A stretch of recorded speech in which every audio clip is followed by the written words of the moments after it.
अस्सलाम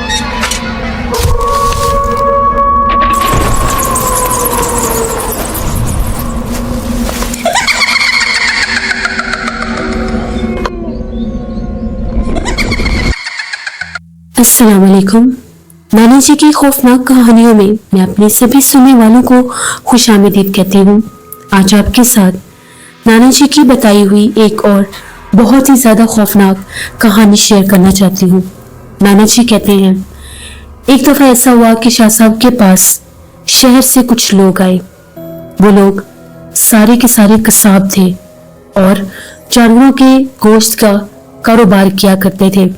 उनका ये कहना था कि शहर की बैरूनी हदूद पर, जहां पर गांव लगते हैं, हम लोगों ने एक कसाब मंडी बनाई हुई है। वो एक बहुत बड़ी जगह है। किसी दौर में वो एक कारखाना हुआ करता था।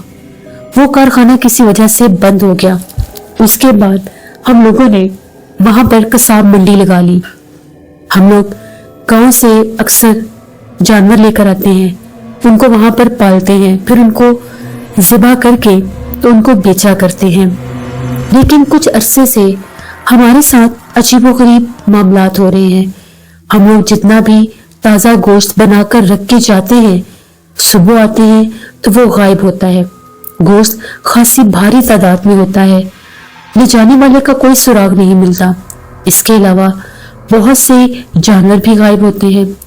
जानवरों के बाकियात हमें ऐसे मिलते हैं कि उनकी हड्डियां सिर्फ मिलती हैं।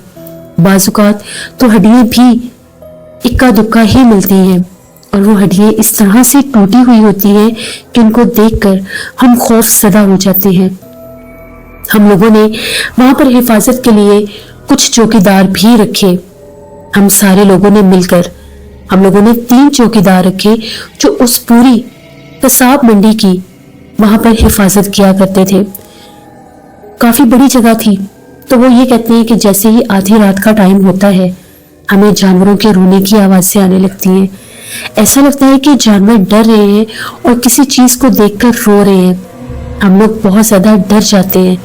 जब उठकर देखते हैं तो जानवर मखसूस कभी दीवारों की तरफ, कभी छत की तरफ, ऐसी तरफ देख देख कर रोते हैं और डरते हैं और अपने रस्सियां और जो उनको बांधा होता है उनको तोड़ने की कोशिश करते हैं। हम लोग बहुत ज्यादा डर गए कि ये सब क्या हो रहा है। उसके बाद हम लोगों ने एक बहुत भयानक आवाज सुनी। आवाज ऐसी थी कि जिस तरह से कोई औरत है और वो खौफनाक आवाज में जैसे रोती है। औरत के रोने की आवाज के साथ सभी जानवर सहम कर चुप हो जाते हैं और उसके बाद जानवरों की आवाजें बंद हो जाती हैं। हम लोग वहां से डर के बाहर भागे। हम लोगों ने सारी जगह चेक की, हमें कहीं कुछ दिखाई नहीं दिया। हम लोगों ने तीनों चारपाइयां एक जगह पर इकट्ठी डाली और हम लोग सोने लगे। लेकिन जैसे ही आधी रात हुई, हम लोगों की चारपाइयां किसी ने पलट दी और इतनी खौफनाक आवाजें गूंज रही थी कि जैसे हमारे आसपास हजारों की तादाद में जिन्नात और भूत प्रेत हैं। हम लोग वहां से अपनी जान बचाकर भागे। उसके बाद वो चौकीदार दोबारा हमें कहीं नजर भी नहीं आए। हम लोगों ने वहां पर खुद पहरा देने की कोशिश की, यहाँ तक कि हम लोग छुप कर बैठे कि जो भी चोरी करने आता है, जो भी डरा रहा है, हमें नजर तो आए। लेकिन हम लोगों ने बकायदा देखा जिस तरह से कोई अनदेखे वजूद हैं, जैसे हेवले और साए, बकायदा जिस तरह से कोई अनदेखे वजूद वो सारे के सारे गोश्त गायब कर देते हैं। एकदम से जिस तरह से वहां पर हम लोगों ने फ्रीजर लगाए हैं, वो एकदम से खुल जाते हैं और उनमें से सारे गोश्त गायब हो जाते हैं। ले जाने वाला नजर ही नहीं आता। इतना ही नहीं, वो जिन्नात वहां पर तोड़ फोड़ भी करते हैं। उन्होंने हम लोगों के खिड़कियां दरवाजे भी तोड़ दिए हैं। बकायदा ऐसा लगता है कि रात के वक्त उनके ऊपर कोई ईंटें मारता है, जिस तरह से उनको बकायदा किसी चीज के साथ काटा या तोड़ा जाता है। सुबह आते हैं तो खिड़कियां दरवाजे टूटे हुए मिलते हैं। हमारी मदद करें, हम बड़ी उम्मीद से आए हैं। हमें पता है कि आप जिन्नात को देख भी सकते हैं और उनकी रोकथाम भी कर सकते हैं। शाह साहब ने सारी बात सुनी और ये कहा कि जिन्नात का वो कबीला है जो बहुत ज्यादा सख्त और जालिम है। जिन्नात के इस कबीले में आफतें चुड़ैलें भी रहती हैं जो आदमखोर हैं। वो सब वहां पर पहले के मुकीम हैं, तुम लोगों ने वहां पर आकर कसाब मंडी लगाई और जानवरों की खुराक है कच्चा गोश्त।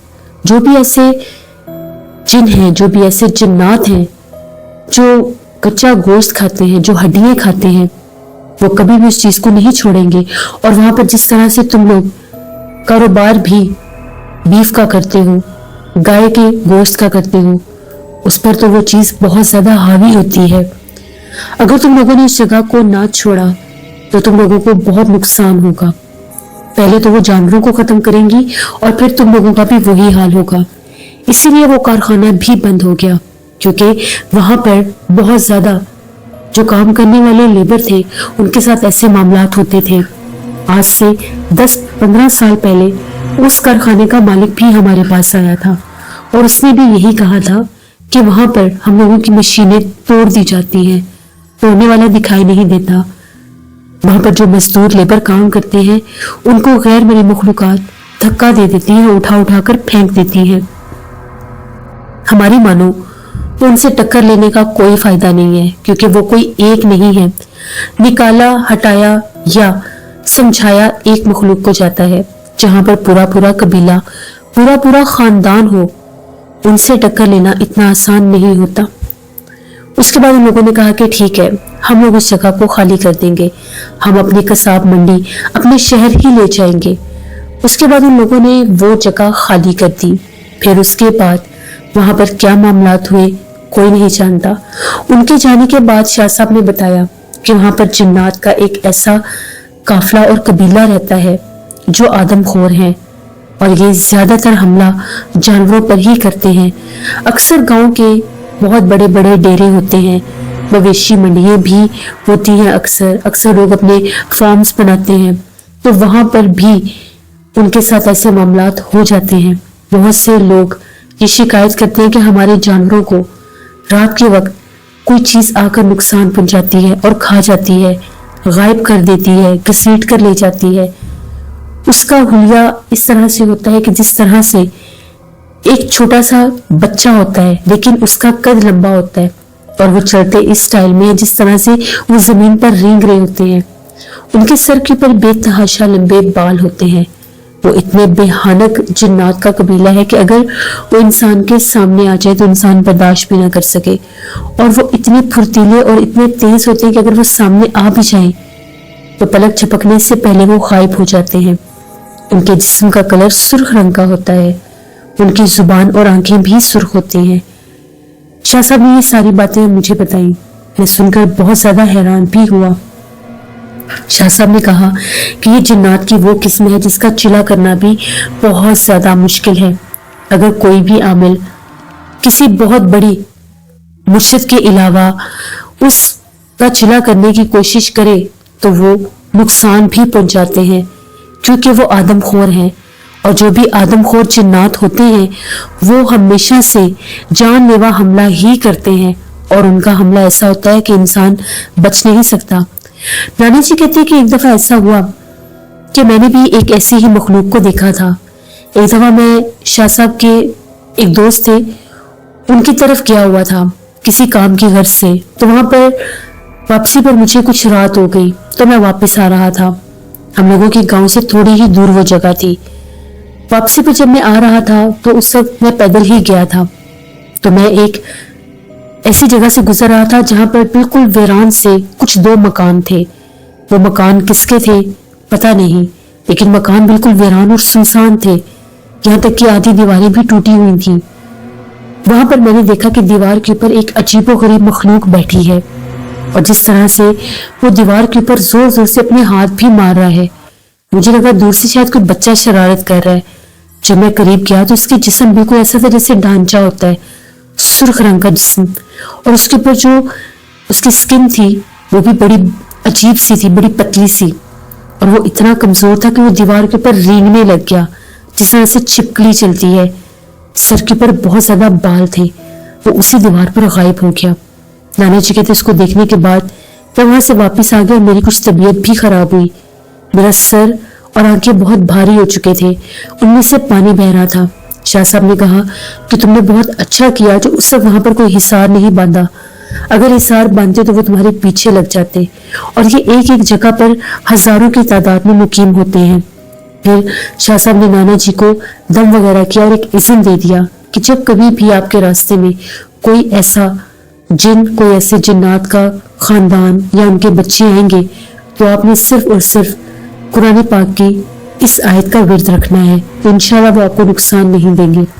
تو یہ نانا جی کی ایک اور کہانی تھی جو نانا جی نے شیئر کی ہمارے ساتھ، اور میں نے اور ذوالفقار نے میرے ساتھ شیئر کی۔ بہت شکریہ ذوالفقار آپ کا، بہت شکریہ میرے سبھی یوٹیوب فیملی ممبرس کا جو نانا جی کی خوفناک کہانیوں کو اتنا پسند کرتے ہیں، اور میں خود بھی نانا جی کی کہانیوں کو بہت شوق سے پڑھتی بھی ہوں اور آن ایئر بھی کرتی ہوں، اور جس ٹائم میں یہ سٹوریز ریکارڈ کر رہی ہوتی ہوں مجھے بچپن کے دن، پرانی یادیں، وہ سب یاد آ جاتا ہے جو ہم سنا کرتے تھے کہ نانا جی کی کہانیاں ایسی ہوتی ہیں، نانا جی کی کہانیاں ویسی ہوتی ہیں۔ نانا جی کی کہانیاں بہت زیادہ ہی انٹرسٹنگ ہوتی ہیں، جو مجھے خود بھی لگتا ہے۔